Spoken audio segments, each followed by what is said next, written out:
The autumn rain lashed against the window of the master bedroom, its rhythmic sound underscoring Detective Mark Henderson's growing unease.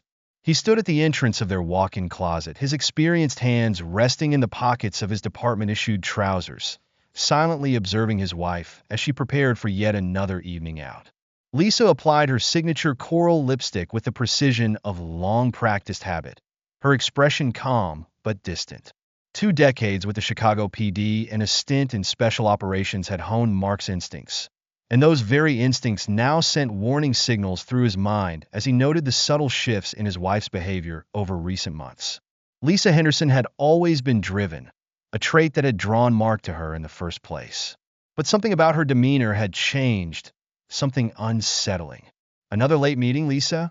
Mark asked, his voice carefully measured.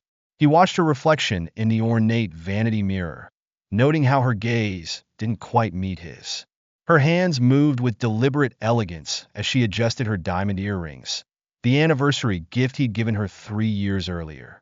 "The Willowbrook project doesn't manage itself," she replied, her tone carrying a new edge of indifference that Mark had come to notice. She reached for her bottle of Chanel No. 5, the scent she'd worn since they first met at a fundraiser 14 years ago. "Don't wait up." Mark's eyes narrowed almost imperceptibly as she rose, smoothing down a sleek black designer dress, one he didn't recall ever seeing. The price of the dress likely equaled a month of his detective salary. Her wardrobe had undergone a striking transformation lately. Designer labels had overtaken her already high-end choices, with jewelry becoming flashier, shoes more extravagant, and handbags boasting ever more prestigious names. Those board meetings seemed to run later and later these days, Mark noted, stepping aside as she brushed past him. That's when he caught it. Just beneath her signature perfume, a faint but distinct masculine scent lingered. His jaw tightened, but years of undercover work allowed him to maintain an impassive expression. "Well, that's what happens when you're managing a $70 million project," Lisa replied, her heels clicking against the polished hardwood floors as she headed down the hall. The sound reverberated through their recently remodeled Georgian-style home in Lincoln Park, a testament to Lisa's meteoric rise in Chicago's competitive real estate market. Following her downstairs, Mark noticed how frequently she glanced at her phone, her manicured fingers flying over the screen with practiced urgency. The blue glow illuminated her face, emphasizing the changes in her makeup. Darker eyeshadow, sharper contours, as though she were preparing for more than just a meeting. "Will Greg Baldwin be there tonight?" Mark asked casually, referring to the project's main investor. Leaning against the kitchen island, he watched as she gathered her belongings. Lisa hesitated for the briefest moment, so fleeting it might have gone unnoticed by anyone else. "No," she said smoothly. "He's in Dubai this week. It's mostly the technical team and a couple of board members." Her eyes avoided his as she slipped her phone into a brand-new Hermes handbag. Mark nodded, his years of interrogation experience telling him there was more to her story. "The charity board members?" The autumn rain streaked against the hallway window as Detective Mark Henderson stood near the entryway, observing his wife Lisa adjust her collar in the mirror. The diamonds at her throat, clearly new, caught the light as she gave her reflection one final glance. Mark moved to the front door, opening it for her with the quiet demeanor of a devoted husband. "Drive safely." "The rain's getting worse." For a moment, Lisa's polished facade faltered, a flicker of guilt crossing her face. She reached up and straightened his tie, a small, intimate gesture from a time when their marriage had felt closer. "Don't work too hard on that cold case of yours," she said softly. "You need rest too." Her remark surprised him. Their conversations had grown increasingly surface level, dominated by schedules and social obligations rather than meaningful exchanges. As Lisa walked toward her new Mercedes GLS, another recent acquisition, Mark noticed her discreetly scanning her surroundings before getting in, a behavior he recognized from years of surveillance work. Standing in the doorway, he watched until the taillights of her car disappeared into the rainy night. The scent of her familiar perfume lingered in the air, but beneath it, an expensive, woodsy, masculine aroma clung, mocking him. Mark turned and walked to his home office, his steps deliberate, his mind racing.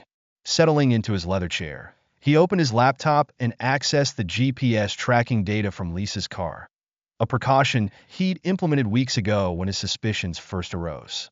The blue dot moved across the map, but instead of heading toward the financial district where her office was located, it veered toward the River North area.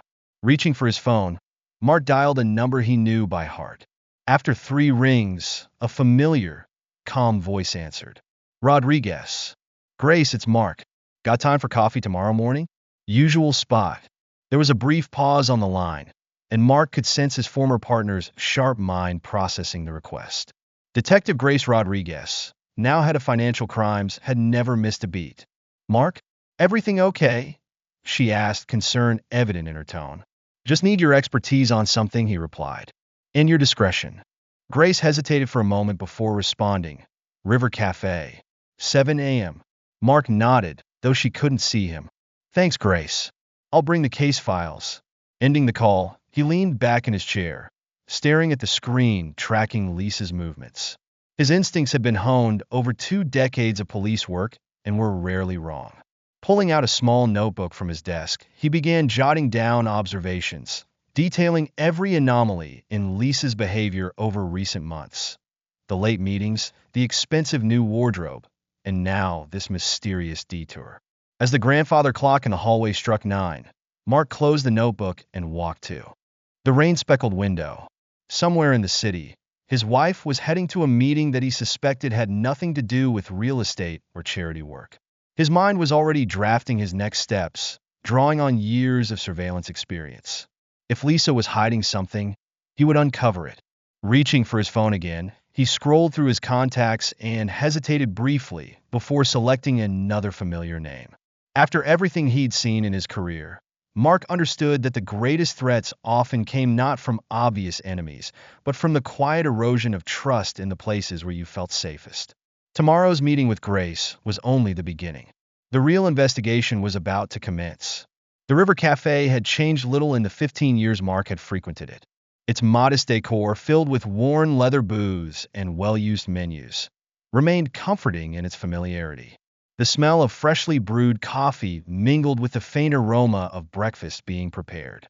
Sliding into his usual booth, Mark found Grace already waiting, her sharp, no-nonsense demeanor unchanged. You look like hell, she said bluntly, pushing a cup of black coffee toward him. Mark managed a faint smile, wrapping his hands around the warm mug. Thanks for coming, Grace. This isn't exactly official business. Grace raised an eyebrow, her eyes narrowing slightly as she stirred her coffee. Figured as much when you called last night. You've got that look, the one you used to get before diving into something heavy. Mark opened his briefcase and laid a manila folder on the table between them, hesitating before flipping it open. You sure you want to pull this thread, Mark? Grace asked, her voice quiet but firm. Sometimes ignorance really is bliss. Before he could answer, their waitress, an older woman named Betty who'd known them for years, approached with their usual order. Without prompting, she set down 2 omelets, one with extra cheese, the other with extra peppers, along with a refill of coffee. Thanks, Betty, Mark said, managing a polite smile before returning his attention to Grace. I need to know, he said finally. Something bigger is happening here. I can feel it. Opening the folder, he revealed a series of meticulously organized documents, bank statements, property records, and surveillance photos. Grace's expression shifted as she recognized Lisa in several images, entering upscale hotels and restaurants. I've been tracking some unusual patterns, Mark explained, spreading the papers across the table. Lisa's real estate business has always been successful, but these numbers don't add up. Properties are selling at prices that don't align with the market, and the transactions are linked to entities that raise red flags. Grace leaned forward, her keen eyes scanning the evidence. Mark, if this is what I think it is, you're dealing with something far more dangerous than a personal issue. Mark nodded, his resolve hardening. That's why I need your help. The quiet murmur of the cafe buzzed around them, but for Mark, the world had narrowed to the unfolding puzzle in front of him, and the undeniable truth that his life was about to change forever. There are shell companies appearing and disappearing within weeks. Grace picked up one of the bank statements, her practiced eye scanning the transactions. These amounts, they're structured to avoid reporting thresholds. Multiple transactions just under $10,000, spaced out to look random. She looked up sharply, her gaze piercing. Mark, this screams money laundering. Keep going, Mark urged, sliding another document across the table. Look who joined her charity board 3 months ago. Grace's expression darkened as she read the name. Daniel Whitaker, the hedge fund manager. She quickly pulled out her phone and began typing. Wait a minute. My team's been hearing whispers about him. Nothing concrete, but enough to raise suspicions. Enough to raise red flags. Mark finished, laying out a series of surveillance photos he'd collected over the past week. The images showed Lisa and Whitaker meeting at different high-end locations. The Four Seasons, the Bristol Lounge, even an exclusive wine bar in River North. Betty returned with their omelets, and they paused the conversation until she left. Grace examined the photos while absently slicing into her breakfast. Their body language, she said thoughtfully. It's close, but it feels staged, like they're playing to an audience. Mark nodded, pushing his food around on the plate. That's what I thought too. Watch this. He handed her his phone, showing a video of Lisa and Whitaker entering the Ritz-Carlton. See how they keep scanning their surroundings? That's not how people act when they're having an affair. That's tradecraft. Grace let out a low whistle. Your wife's tangled up in something serious, Mark. These aren't amateur moves. She hesitated before continuing, her tone cautious. Have you considered she might be under pressure? Coercion? I've considered everything, Mark, said, his voice taut. But I need evidence. That's why I came to you. You've got access to resources in financial crimes I can't touch without raising alarms. Grace took a sip of her coffee, contemplating his words. Finally, she set the mug down with a decisive clink. All right, I'll help, but we need to tread carefully. If Whitaker is who I think he is, we're dealing with professionals. One mistake could spook them, or worse. I know the risks, Mark replied, his thoughts briefly returning to the expensive, masculine scent he detected on Lisa's clothes. But I can't just sit back. My gut's telling me something's very wrong. Grace pulled out her notebook, flipping it open with precision. I'll start with Whitaker's financials. My team's been compiling a database of questionable real estate transactions. I'll cross-reference it with your wife's developments. She looked at him sharply. But, Mark, you need to keep up appearances. If they even suspect you're investigating, I know how to play this, Grace, he assured her, though the weight of the situation bore heavily on him. 20 years of undercover work taught me how to act normal. The next hour passed with them poring over documents. Grace jotting down notes and occasionally texting her team. As the morning rush at the cafe subsided, leaving them in relative quiet, Mark pulled out another photograph. One last thing, he said, sliding it across the table. This was taken yesterday at the Waldorf Astoria. The man with Whitaker. Recognize him? Grace studied the image, her expression hardening. Yeah, I know this guy. He's tied to some serious players in international finance. She hesitated, her tone grim. Mark, if these people are involved, she didn't need to finish the thought. They both knew what high finance mixed with criminal enterprises could lead to. Keep digging, Mark said, collecting the documents back into his folder. But be cautious. Use secure channels only, and watch your back. As they stood to leave, Grace placed a firm hand on his arm. Mark will figure this out. Just don't do anything reckless, okay? Mark gave her a faint smile. You know me, Grace. Slow and steady. She shook her head with a wry grin. That's what worries me, she muttered, giving his arm a supportive squeeze before heading out into the rain. Mark watched her disappear into the gray morning, then paid their bill, leaving Betty an unusually generous tip. As he stepped into the drizzle, his phone buzzed with a message from Lisa. Working late again tonight. Don't wait up. He tucked the phone into his pocket, his jaw tightening with resolve. The investigation had officially begun, and there was no turning back. Whatever truth lay ahead, Mark Henderson was determined to uncover it, no matter the cost. The fluorescent lights of the precinct parking garage cast a stark glow on the wet concrete, reflecting the artificial light like a distorted mirror. Mark made his way to his car, his thoughts consumed by the troubling developments of the day. Grace had sent over preliminary findings about Whitaker's financial dealings, and the picture they painted was increasingly alarming. It was nearing midnight, and the garage was nearly deserted, the day's shift having left hours earlier. Mark's footsteps echoed ominously as he approached his SUV, his briefcase heavy with documents he had been analyzing. The sound of another set of footsteps brought him to a halt, his hand instinctively moving toward the holster beneath his jacket. Detective Henderson? The voice was female, hesitant, and came from behind a nearby concrete pillar. Mark turned slowly, his muscles coiled, ready for anything. A young woman stepped cautiously into the light. She looked to be in her mid-20s, professionally dressed, but clearly frazzled, her disheveled appearance betraying hours of waiting. Her hands trembled visibly. "I'm Bethany Collins," she said, casting a nervous glance over her shoulder. "Mr. Whitaker's assistant. Please, I need to talk to you." Mark studied her carefully, noting the dark circles under her eyes and the way she shifted her weight uneasily. "Kind of late for a social visit, Miss Collins," he said evenly. "This isn't social," she replied, her voice barely audible. Reaching into her purse, she caused Mark to tense, but she only pulled out a USB drive. "Mr. Whitaker isn't who he claims to be. Neither is your wife. They're planning something terrible. I couldn't live with myself if I didn't warn you." Mark didn't immediately take the drive. "Why come to me? Why not the FBI or the SEC?" Bethany let out a hollow, bitter laugh.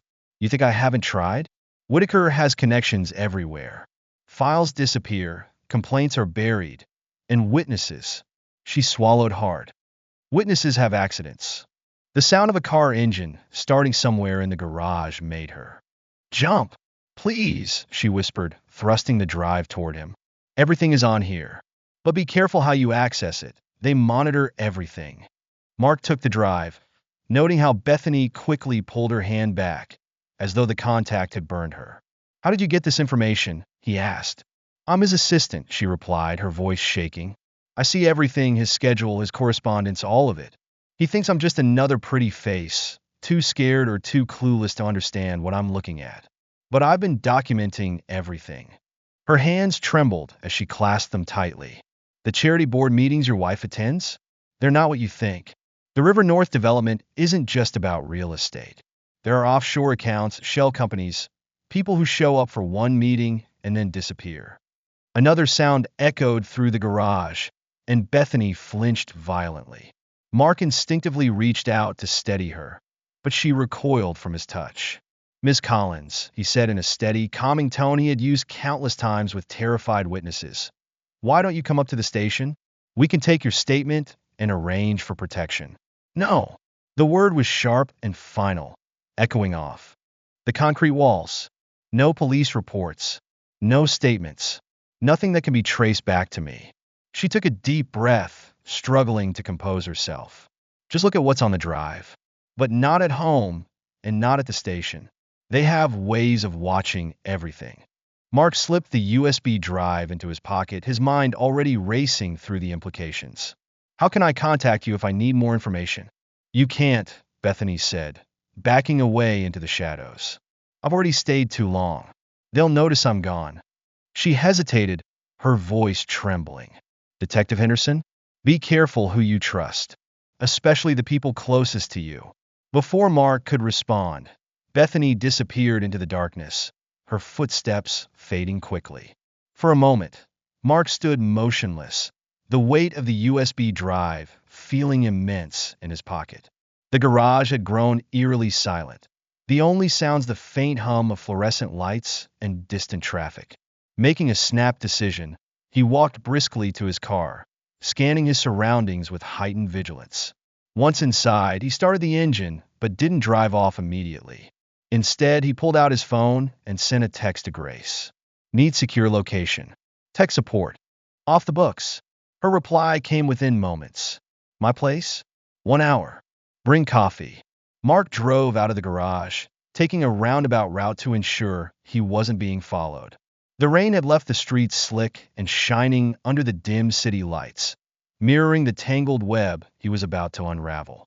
She turned to leave, then hesitated. "Detective Henderson?" Be careful who you trust, especially the people closest to you. Before Mark could respond, Bethany disappeared into the shadows of the garage, her footsteps fading quickly into the eerie silence.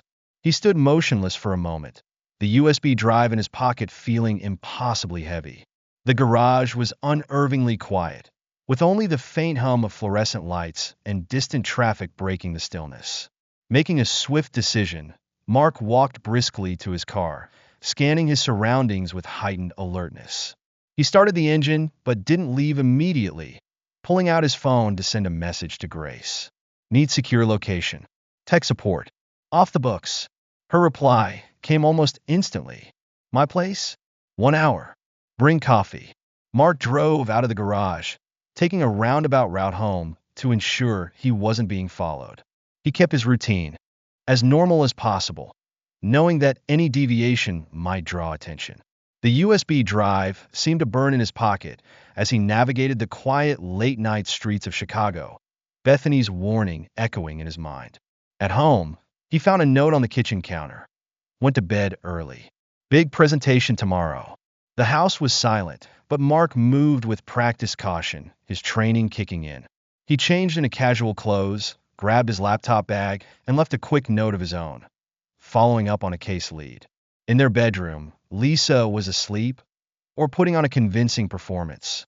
The faint scent of the masculine cologne lingered, mingling with her perfume. Mark paused in the doorway, watching the rise and fall of her breathing, Bethany's words about trust and betrayal replaying in his head. Back in his car, Mark pulled out an old burner phone from his undercover days, ensuring absolute discretion. It took him nearly an hour to reach Grace's place, his eyes constantly scanning his mirrors to ensure he wasn't being tailed. The USB drive in his pocket felt like a ticking time bomb, ready to unravel everything once opened. Grace met him in her home office, her encrypted laptop already running. Her expression was serious as she took the drive from him. "You're sure you want to see this?" she asked, giving him a final opportunity to walk away. "Whatever's on here, there's no turning back." Mark thought of Lisa sleeping upstairs, Bethany's trembling hands, and all the subtle, unsettling changes he'd observed over the past few months. "Do it," he said firmly. Grace nodded and inserted the drive. As the files began decrypting, Mark sat down beside her, bracing himself for the truth. The first file opened, and Mark felt his stomach drop. The contents were worse than he'd imagined. Meticulous plans and transactions that confirmed his deepest fears. Plans that made all his earlier suspicions seem almost trivial. The implications sent a chill through him as the pieces started falling into place. The following morning, the glass and steel facade of the downtown office building housing McKenna Security Solutions gleamed under the sunlight, its sleek design a symbol of modern precision. Mark sat in his car across the street, watching employees and clients filter in and out through the revolving doors. The USB drive from Bethany still felt heavy in his pocket, its revelations replaying in his mind with every passing moment. On the 32nd floor of the building, Colonel James, Iron Jim McKenna's office, offered an unparalleled view of the Chicago skyline. The space radiated military efficiency, with awards and commendations displayed in perfect symmetry, furniture arranged with tactical precision, and not a single item out of place. McKenna himself hadn't changed much since their Special Forces days. Still built like a tank, his short-cropped gray hair and piercing eyes conveying a commanding presence. As Mark entered, McKenna rose from behind his desk, extending a firm handshake. "You look like hell, Mark," McKenna said, gesturing to a seat. "When's the last time you slept?" "Sleep's overrated," Mark replied, settling into the leather chair. He pulled the USB drive from his pocket and placed it on McKenna's desk. "We got a problem. I need your expertise on this, Jim. And your discretion." McKenna's eyebrows rose slightly as he plugged the USB drive into a standalone laptop, one specifically set up for handling sensitive material. As he scrolled through the files, his expression grew progressively darker. "Your wife's gotten herself tangled up with some very dangerous people, Mark," McKenna said gravely as he reviewed the documents. He turned the laptop around to show a detailed dossier featuring a familiar face. Whitaker's real name is Anton Petrov. He's ex-FSB, suspected of orchestrating a massive money laundering operation. Mark felt a chill run down his spine. FSB? Russian intelligence. Former FSB, McKenna corrected, bringing up additional files. He went private after the Soviet collapse, using the chaos to build a vast criminal empire. His fingers flew over the keyboard, pulling up a sprawling web of financial transactions. These shell companies, the property deals your wife's been involved in, they're all fronts. The River North Project? It's not real estate. It's a sophisticated money laundering scheme. Mark leaned closer, studying the network of connections displayed on the screen. But why target me? McKenna tapped on a series of transactions and pointed to the dates. Because you started digging. Everything was running smoothly until you began questioning those property transfers. That's when Petrov decided you were a threat. Mark sat back, his thoughts racing. And Lisa? How deep is she in this? That's the tricky part, McKenna said, pulling up another set of files. Her real estate empire? It's built on dirty money. She just doesn't know it yet. The documents revealed a labyrinth of offshore investors and shell companies, all connected to organizations acting as fronts for criminal enterprises. Petrov's been grooming her for years, McKenna explained. It started with legitimate-seeming investments, slowly drawing her deeper into his operation. Now he's got enough leverage to implicate her in multiple felonies. He's coercing her. Mark realized the puzzle pieces falling into place. And the murder plot? That's his way of tying up loose ends. McKenna nodded grimly. Classic FSB tactics. Compromise, control, and eliminate when necessary. He met Mark's eyes. The real question is, what are you going to do about it? Mark stood and walked to the window, gazing out over the Chicago River as boats moved sluggishly through the morning fog, their paths as carefully calculated as the conspiracy he was beginning to uncover. I have to get Lisa out, he said quietly. Whatever mistake she's made, she's still my wife. It's not that simple, Mark, McKenna said, joining him at the window. Petrov's operation is like a cancer. It's everywhere. Walking away isn't an option. He'll find another way to eliminate you both. Mark turned to face his former commander, his jaw set. Then we take him down?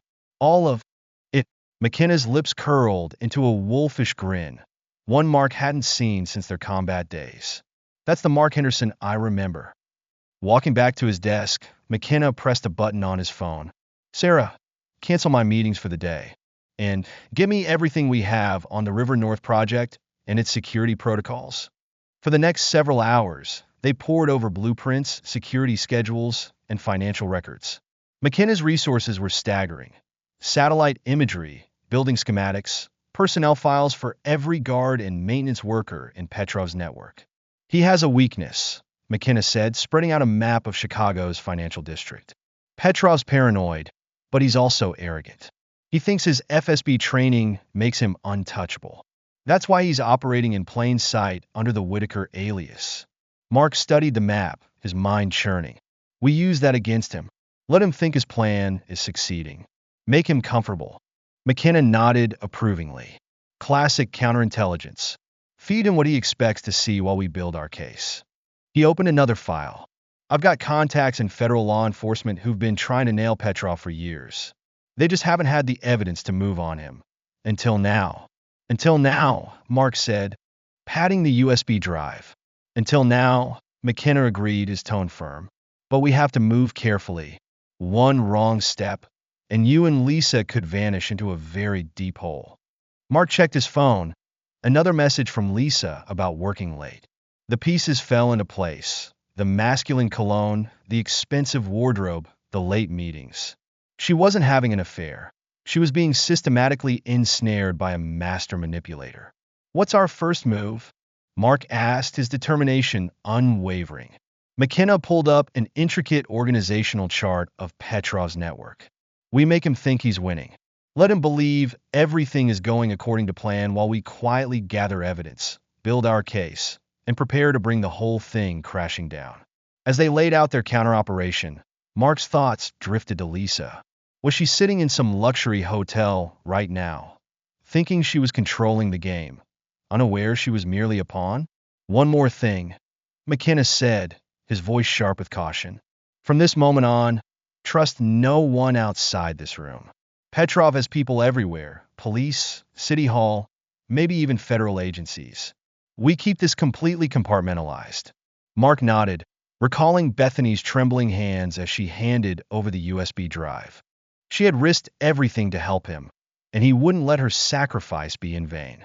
McKenna stood and walked to a concealed safe behind a painting, retrieving several burner phones and encrypted flash drives.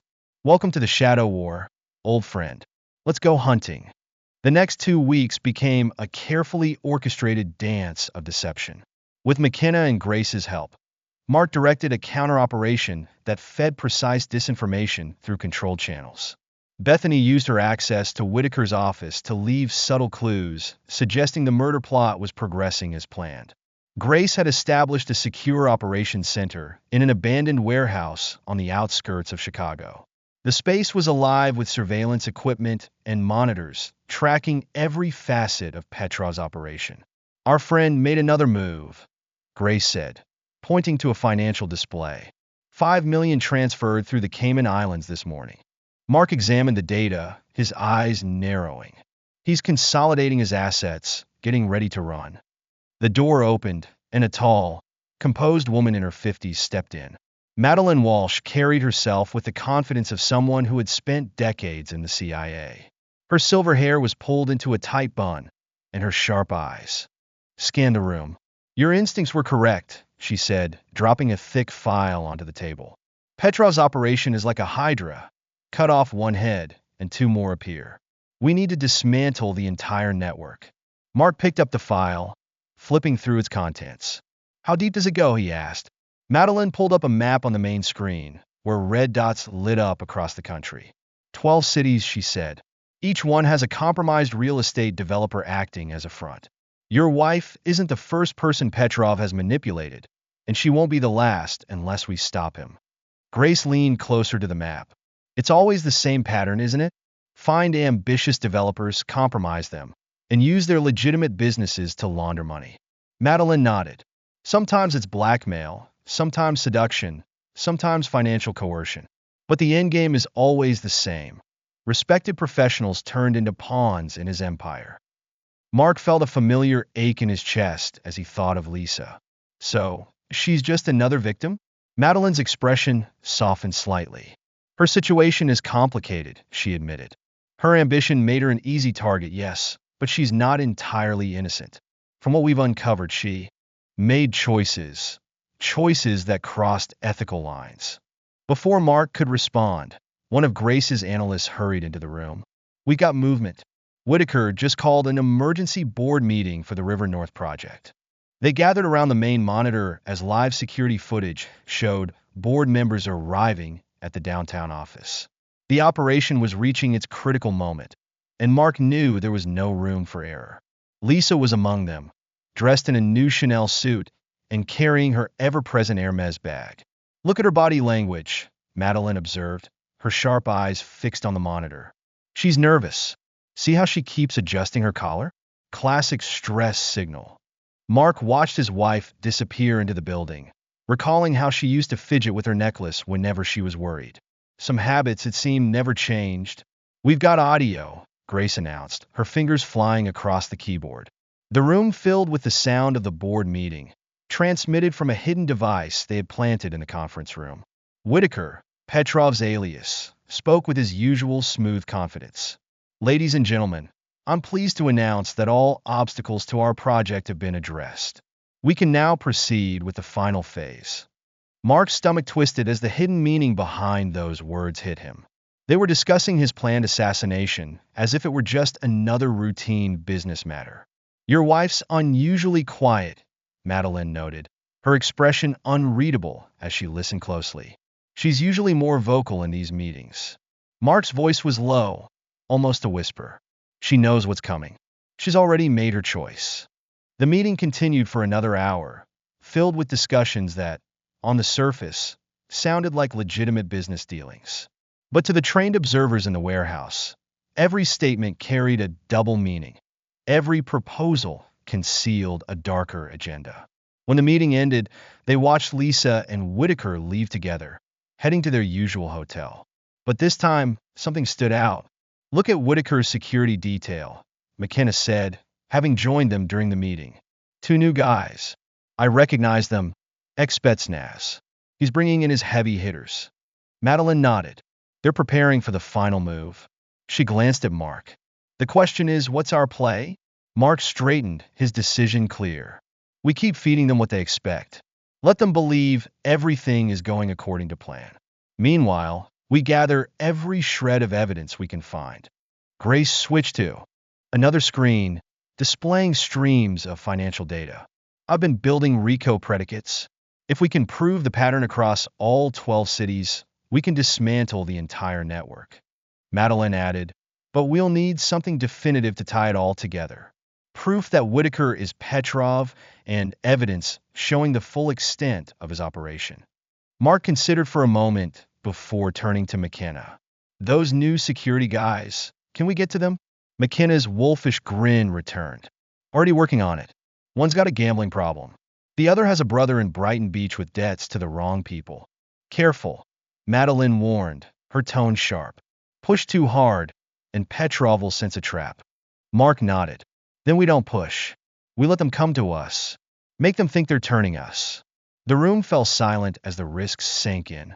Playing a double game with seasoned professionals like Petrov's men was a gamble where one wrong move could cost lives. "There's something else you need to know," Madeline said quietly. "We've been digging deeper into Lisa's involvement. She's not just a conspirator or a victim. The pattern suggests she's been actively participating in these schemes for longer than we thought." Mark felt a heavy weight settle in his chest. He had clung to the hope that Lisa was merely a pawn in Petrov's game. But the mounting evidence made it harder to deny. "Show me," he said finally. Madeline pulled up a series of files, and Mark braced himself for the truth about the woman he had loved for 15 years. Sometimes he realized the hardest betrayals came from the people closest to you. The parking garage was dimly lit, echoing with the sounds of distant footsteps and muted voices. Mark moved silently through the shadows, every sense on high alert. McKenna's intel had been clear. This was where Petrov's men would make their move. Three figures stepped out of a black SUV, their movements betraying military precision. Mark recognized them instantly from the surveillance photos.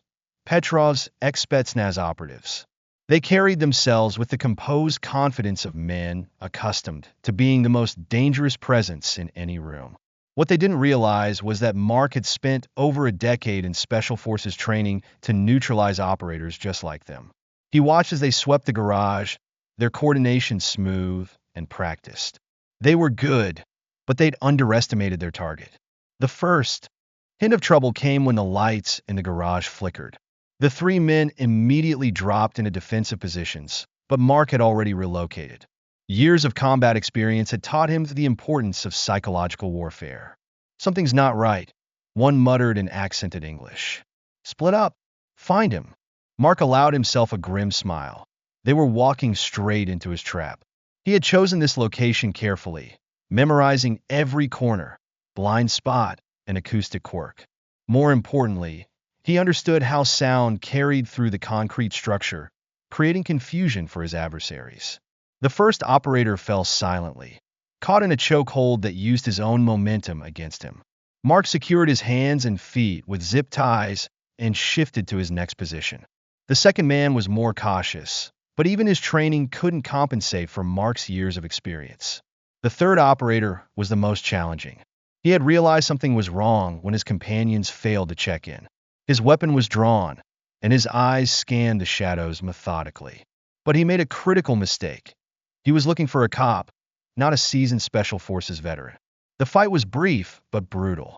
Mark took a glancing hit to the ribs, but his counterattack was decisive. With the last operator unconscious, Mark quickly secured him and began rifling through their phones. What he found sent a chill through him.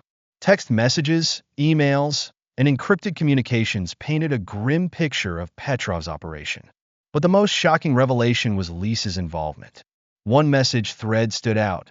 "Target's routine confirmed." Wife says pension and insurance policies updated last month. Clean hit means everything transfers to her. She's ready to play the grieving widow. Mark leaned against a concrete pillar, the glow from the phone's screen lighting his face as he processed the implications. All this time, he had hoped Lisa was a victim, manipulated into Petrov's schemes. But the evidence suggested otherwise.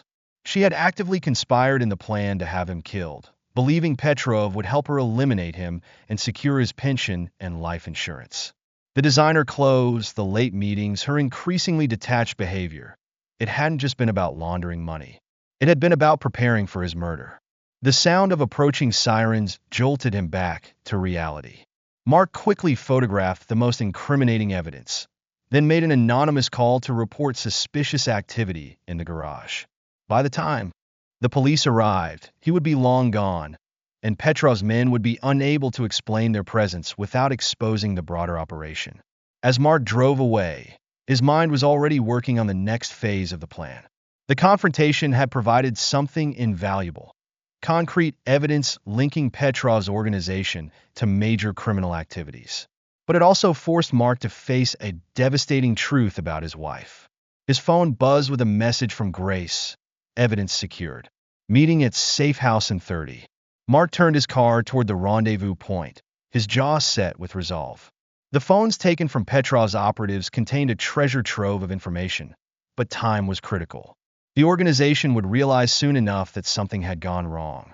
The safe house, a nondescript 3-story walk-up in Somerville, was chosen precisely because it lay outside their usual circles.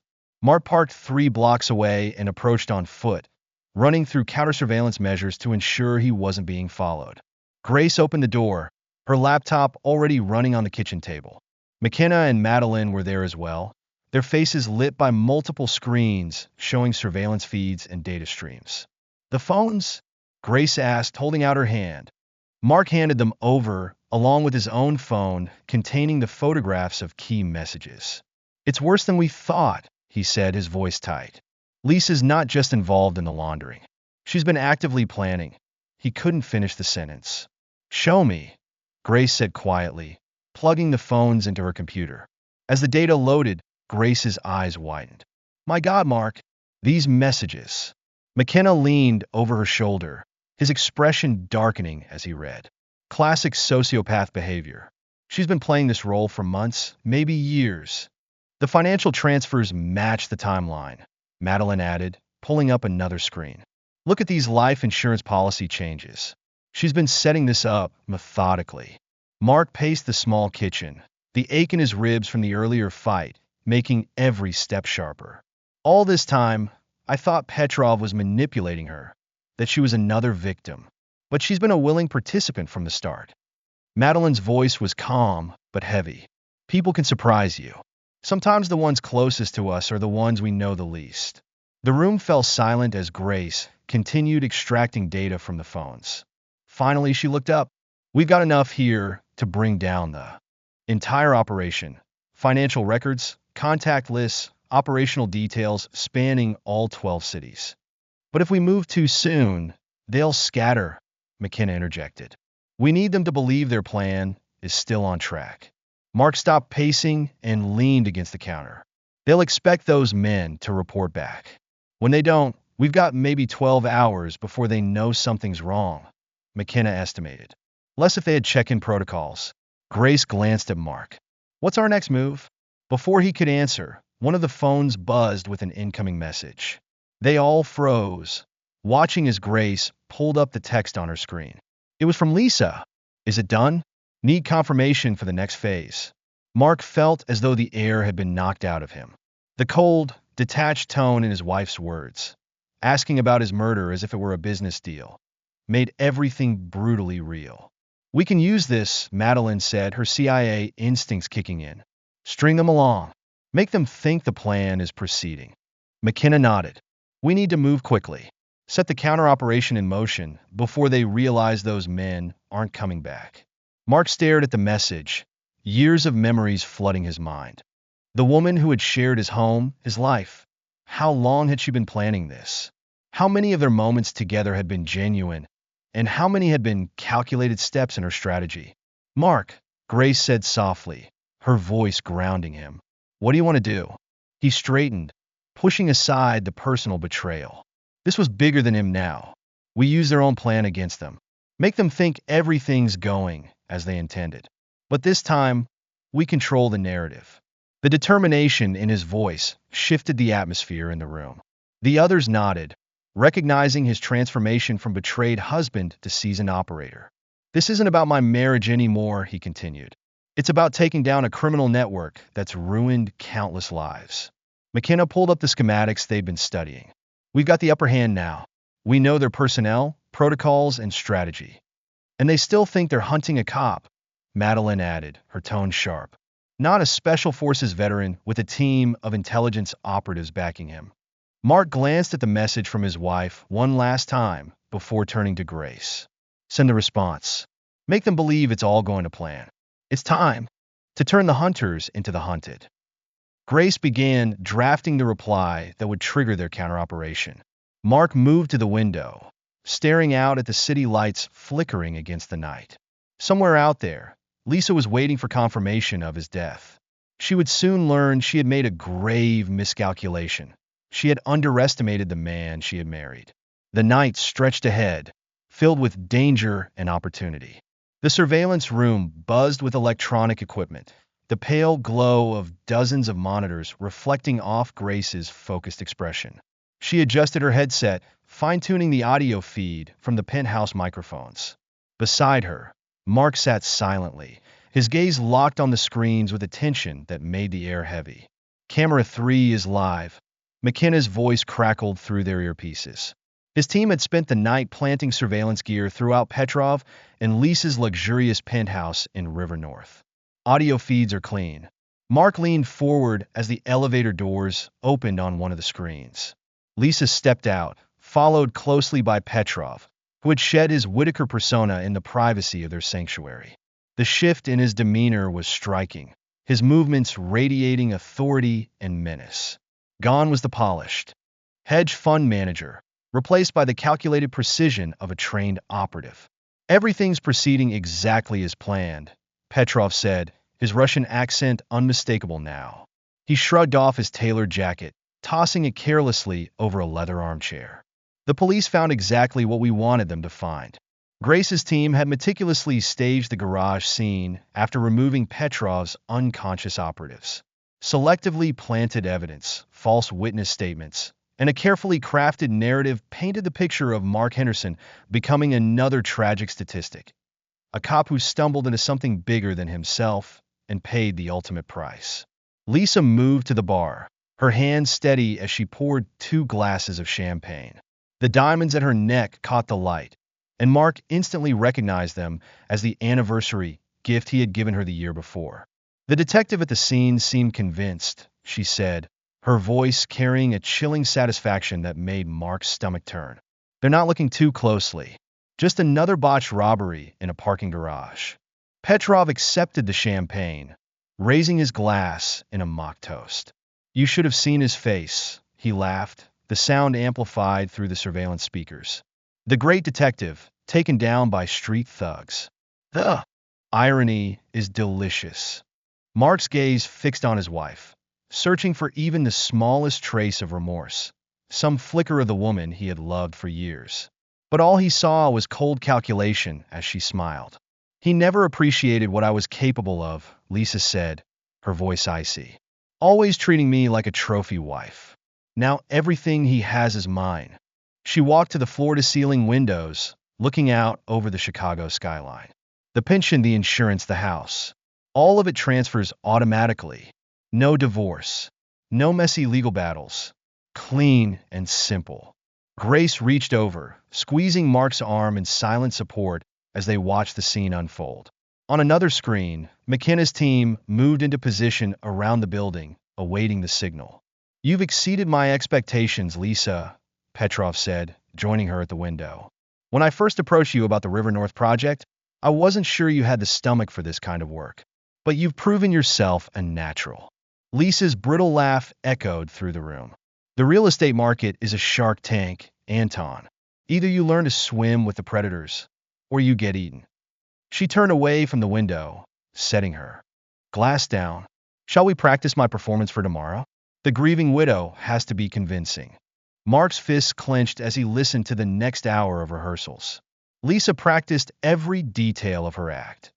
The devastated spouse learning of her husband's tragic death, the brave face at the funeral, the tearful interviews with investigating officers. Petrov coached her on everything from the slight tremor in her voice to how she should clutch a framed photo of Mark during press appearances. Remember, Petrov instructed, you're not just playing this for the police. The whole city will be watching. The wife of one of Chicago's most decorated officers, gunned down in the line of duty.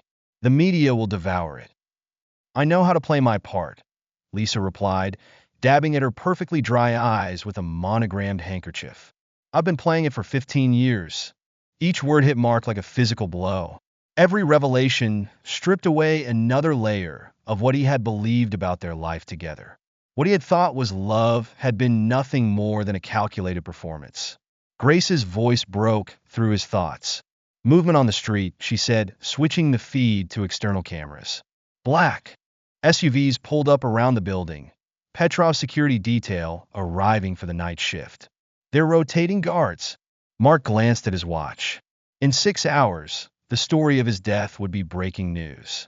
Everything they had worked for hinged on Petrov and Lisa, believing their plan was proceeding perfectly. Send the confirmation, Mark instructed Grace. They had crafted a message that appeared to come from Petrov's men, confirming the successful elimination of Detective Mark Henderson. Within minutes, Petrov checked his phone, his satisfied smile confirming the message had the desired effect. It's done, he announced to Lisa. The cleanup crew reported no complications. By this time tomorrow, your tragic story will be leading every newscast in the Midwest. Lisa raised her glass, her red lipstick, the same shade she had worn when they first met, leaving a perfect imprint on the crystal. To new beginnings, she said with a smile that Mark would never forget. Somewhere in the back of his mind, the part of him still reeling from the betrayal finally went quiet. The time for pain and reflection had passed. It was time to act. And to my dear, departed husband, he should have stuck to simple police work, instead of asking too many questions about the River North development. Lisa's voice was smooth, polished. Your performance is improving, Petrov said with approval. But remember to add a slight catch in your voice when you mention him. Grief should color every word. For hours, they watched as Petrov and Lisa rehearsed their strategy, refining every detail from press statements to plans for investing Mark's death benefits. Each casual reference to his murder, each calculated discussion about profiting from his death, solidified the cold truth about Lisa's true nature.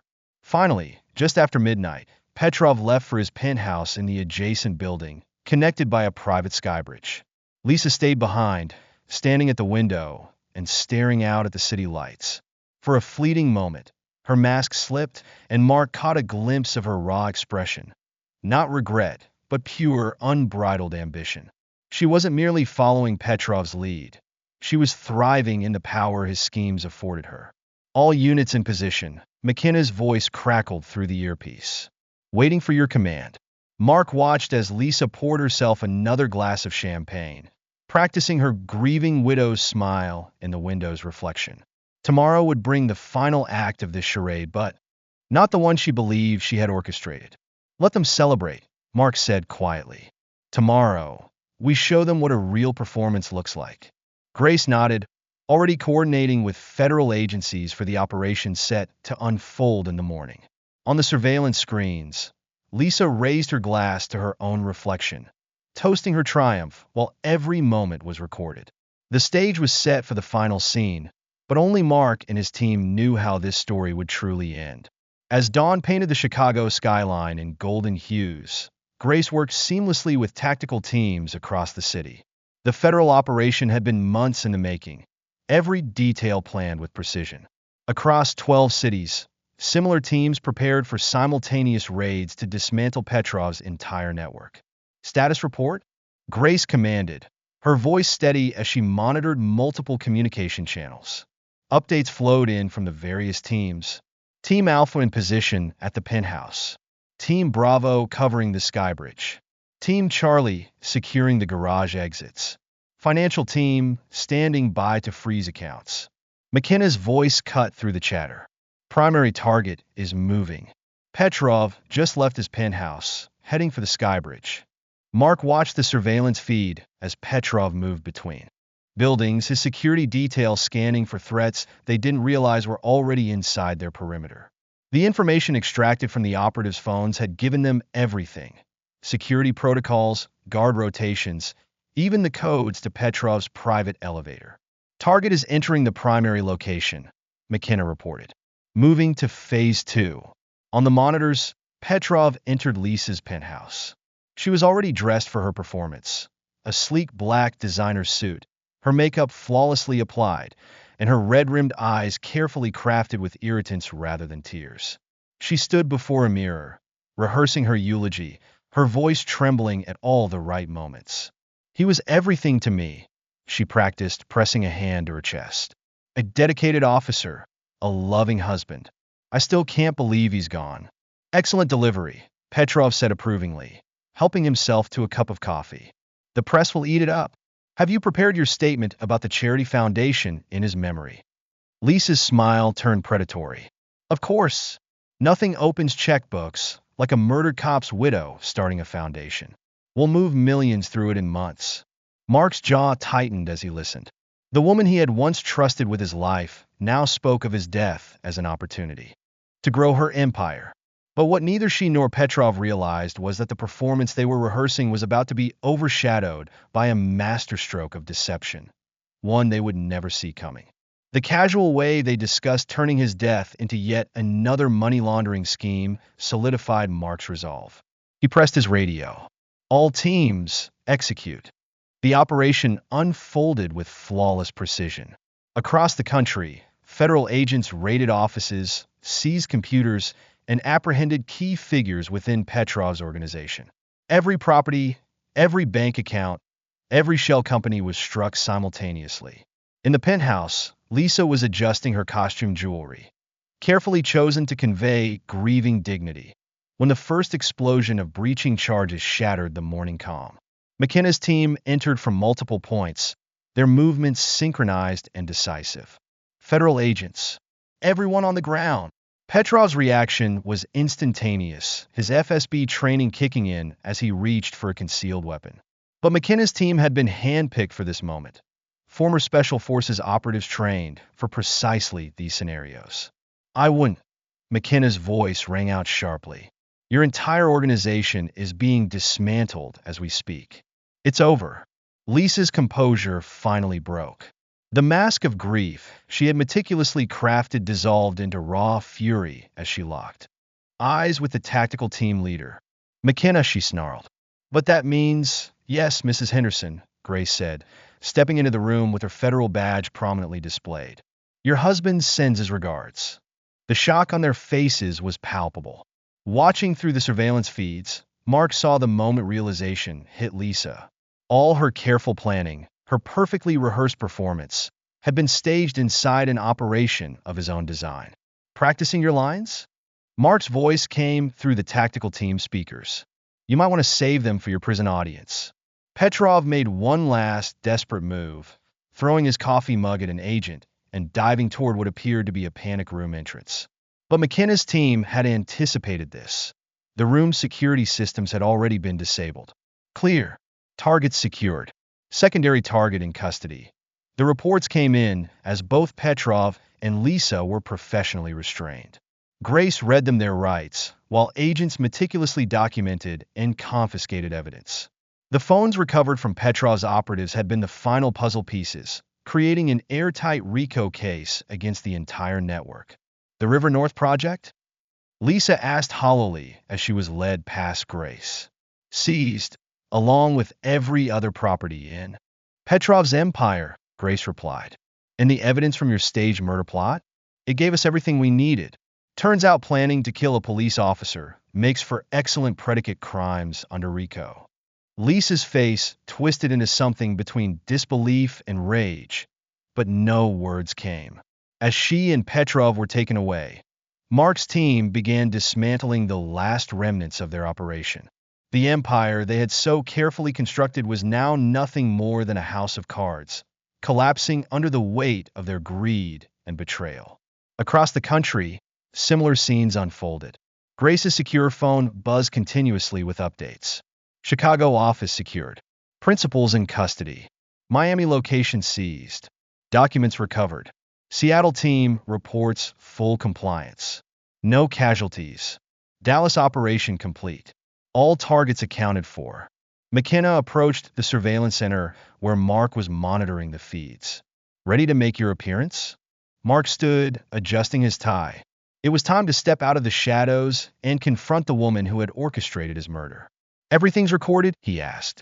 Every word, McKenna confirmed. From the celebration of your death to the eulogy rehearsals. The jury's going to love it.